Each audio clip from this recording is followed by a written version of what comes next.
Hey there, welcome back to another video, and today's video I'm going to show you how you can use Claude AI for coding. Specifically if you want to make any website, let's say you want to make a website, so you need the whole project. You just want to actually give her a prompt and then it will actually generate the whole project for you. So in this video I'm going to show you how you can actually do this using Claude, okay, Claude code. So here you can see this is my Claude AI. So I already actually installed it in my PC and I have the pro version. So you can actually use it for free also. You can use Claude AI, or on the other hand you can use Antigravity, and here you can use Claude extension also. So if you want to use here, use this Claude AI, what you have to do, you have to actually generate all the code and then you have to actually download all the code basically, okay. Then you have to add it in a project folder. But let's say you want to just give a prompt and the whole project will be done by this AI. If you want this kind of things, you have to actually go with Antigravity, and then in the Antigravity we are going to use Claude extension. We have another way to do this, and that is Claude code terminal. So we will actually do this in our next video, but for now I'm going to go with Antigravity. So at first you have to actually go for the browser and you have to download Antigravity. Here is the Antigravity, I have already installed it. The Antigravity installation is really simple. You just have to go to the browser and then you have to search for Antigravity, okay, Google Antigravity, and then from here you can actually download any of the version, operating system. So here you can see I am using actually Mac OS, so I already download for Apple Silicon. So in your case, if you're from Windows, you have to actually go with download for x64. I'm assuming that you can actually install it. Now I will go for Antigravity, and here you have to actually go for the extension. You can see in the left side we have extension here, and here you have to actually search for Claude. So I already install it. Here you can see Claude code for VS Code. So you have to install it, that's it. And if you install it, then you will actually find this option, Claude Chat, okay. Here you can see in the left side you will find Claude code. Here you can see. So what you have to do now, I already have subscription, so I will actually go with Claude.ai subscription, okay. And then I will click here and then I will actually copy this, okay. Here you can see. So I will copy this and I will go with the browser. I'll paste it here and then hit enter. Here we go. Now I'll click here authorize. Now I just have to copy this, okay, paste this into Claude code. So let's go back to the Antigravity. Here we have to actually paste it. So continue this. Here we go. Now we are going to go with the Explorer, and here let's say I want to now what kind of project actually you want to make. Let's say I want to create a library management system using PHP. So what I have to do, I have to actually install XAMPP at first, okay, because I need to have a server for the PHP, and the database I want to use is MySQL. So XAMPP will provide me these two things, okay. So what I'm going to do is I'm going to actually go to the Finder. In your case, you just have to go to the XAMPP folder, okay, XAMPP. So go inside the XAMPP and here you will find HTTPS folder, and here we are going to create a folder, okay, new folder. And here we are going to say, let's say, so this will be used by Claude.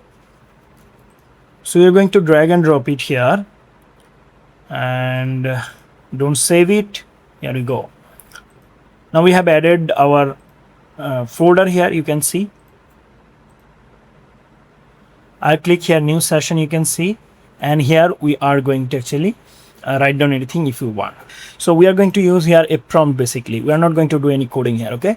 So we are going to and also we are not going to ask for the code so that we can copy the code and paste it in the project. No, we are not going to do this. We are going to just give here a prompt. So let's go create a prompt. So I will create prompt through Claude AI chat option. Here you can see.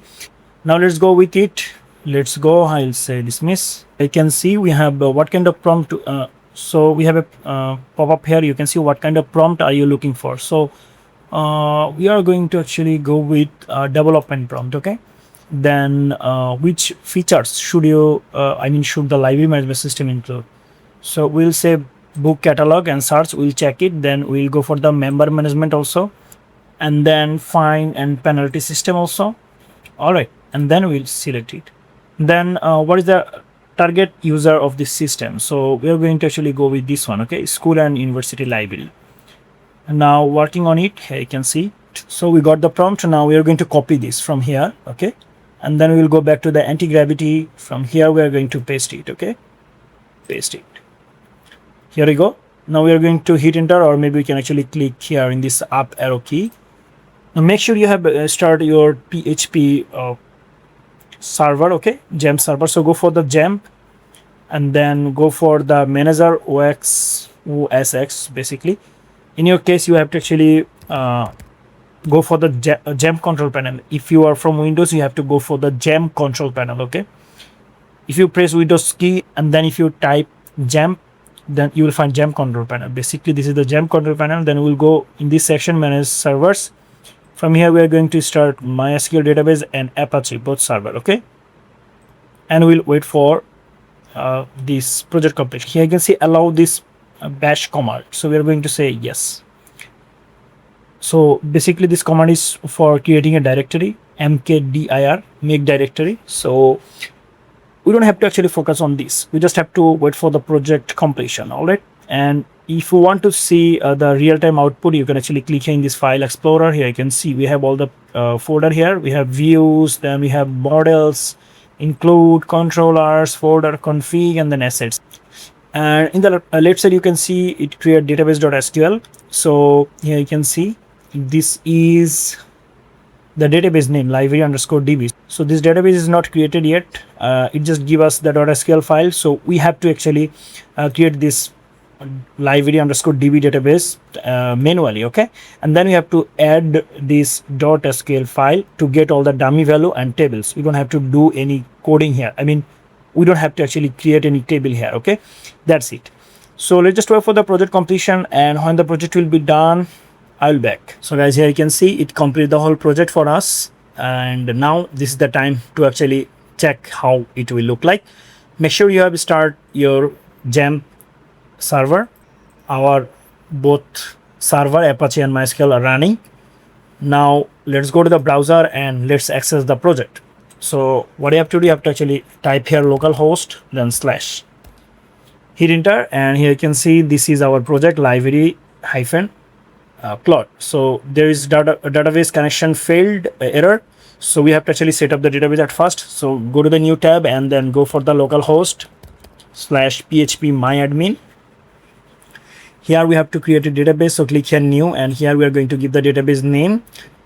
Let's go to the Antigravity, and here we have SQL file, right? Database.sql, here you can see, and this is our database.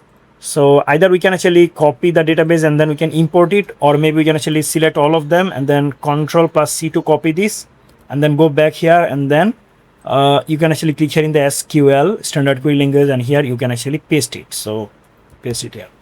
In macOS you have to actually press Command+V to paste it. Okay, so click here go, and here you can see this time it works properly. Now we are going to refresh it, Command+R to refresh this, and here you can see this is our database and we have all the tables. Now we can access our project. So let's refresh this once again, and here we go. We have a library management system, and here you can see this is our admin credentials. So let's go. Username admin and password is admin at 123. Here you can see welcome back system administrator, and we have here books section. We can add book. Here you can see clicking here add book, and then we can edit the book, existing book. You can see I can increase the copy and save changes. Here you can see updated successfully, and I can add member also. Here you can see with the email. Then we have borrow and return section. Here you can see issue book and all the things, and then we have find section, and it's properly working. Okay, so yeah, it's a fully functional website, and I've shown you how you can actually generate a fully functional website through Antigravity and Claude AI. Okay, so that's it. Thank you so much for watching this video.